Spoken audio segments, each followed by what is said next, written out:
me as bait, said Lupino.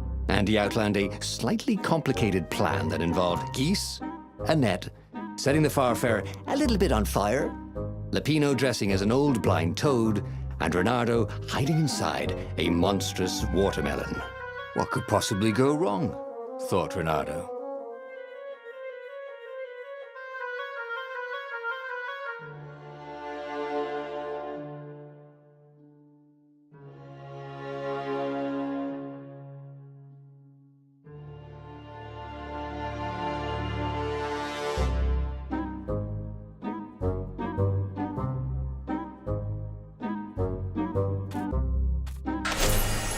Oh, this is gonna be fun, said Lupino, as he ran to go set up his marvelous plan.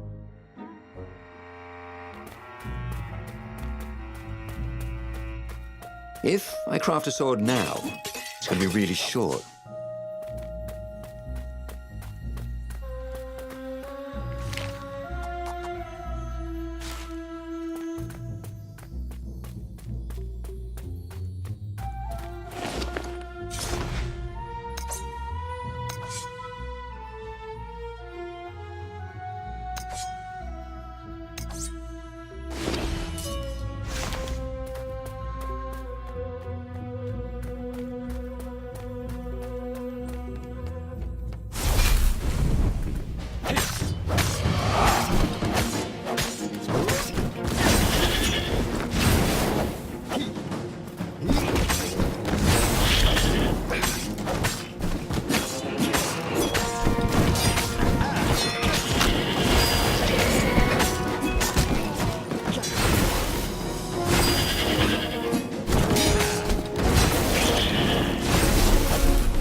Reynardo felt dubious about the whole plan.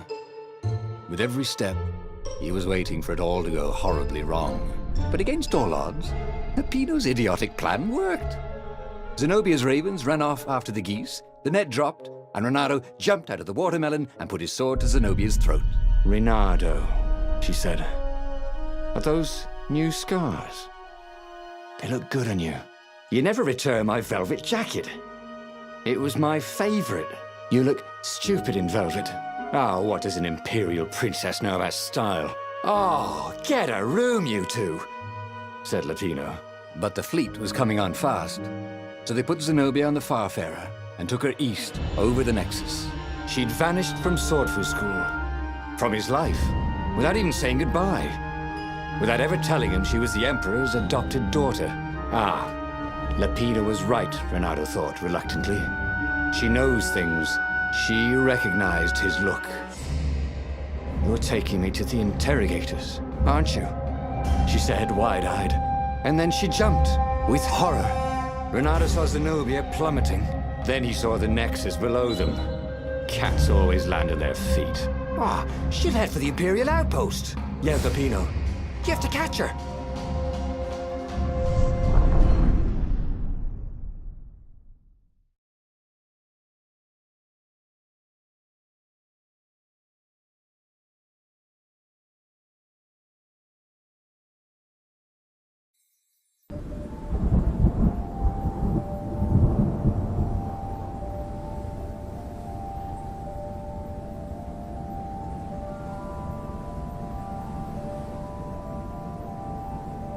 Cats can run faster, but foxes can run longer. If he ran, he could head her off before she reached her minions at the outpost. Well, he did love a good chase.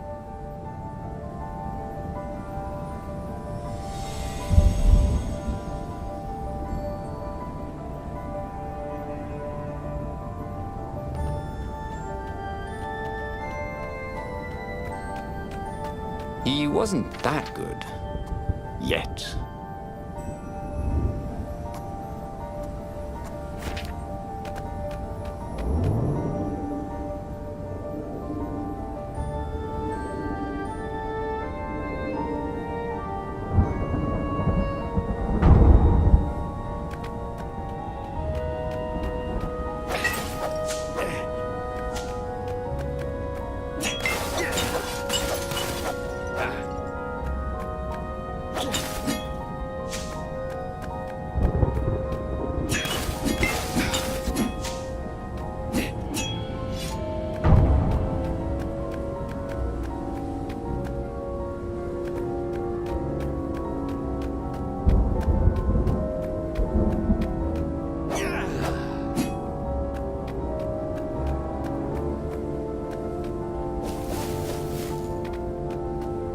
Who needed bridges anyway?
I wonder what I could make with all these sword crafting materials, thought Renato.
He was closing on her. He could smell her fear. He tried not to think about the interrogators at the secret base. What did they do to her? Maybe it didn't have to end that way. Maybe he could talk to her. But, after all, there were worse things the Imperials had done to friends of his.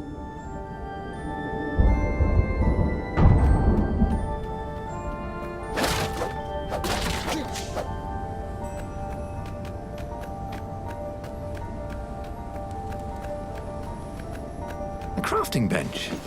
Renato wondered what he could make with it.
Renato reached the outpost. The Imperials there were no match for him. Soon after, Zenobia limped up the path. When she realized he was already in front of her, she didn't even try to run. "Oh, you left without saying goodbye." Again, he said, "Please, I'm enjoying this a little too much," she said, shaken. "Oh, spare us the chit-chat, would you?" said Lapino as he shackled her hands so she couldn't throw spells.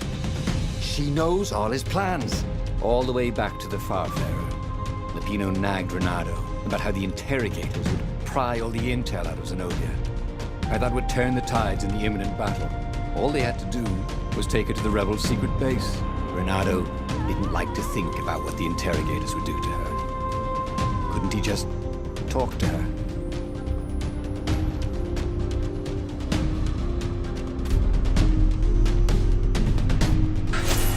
As they pulled away from the Nexus, Renato could see the fear in Zenobia's eyes. "I can't take her to those creatures at the base," he whispered to Lapino. "Ah, you've gone soft. Soft in the head. We captured her for what she knows. I'll take her to the mountains. Tell all the horrible things the Emperor's done. Yeah, believe me, she'll turn." And he turned the wheel. "The hell you will!" shouted Lapino, and he grabbed the wheel back from him. The two of them wrestled for control of the ship. It shot off like a mad sparrow. Suddenly, Renato was falling.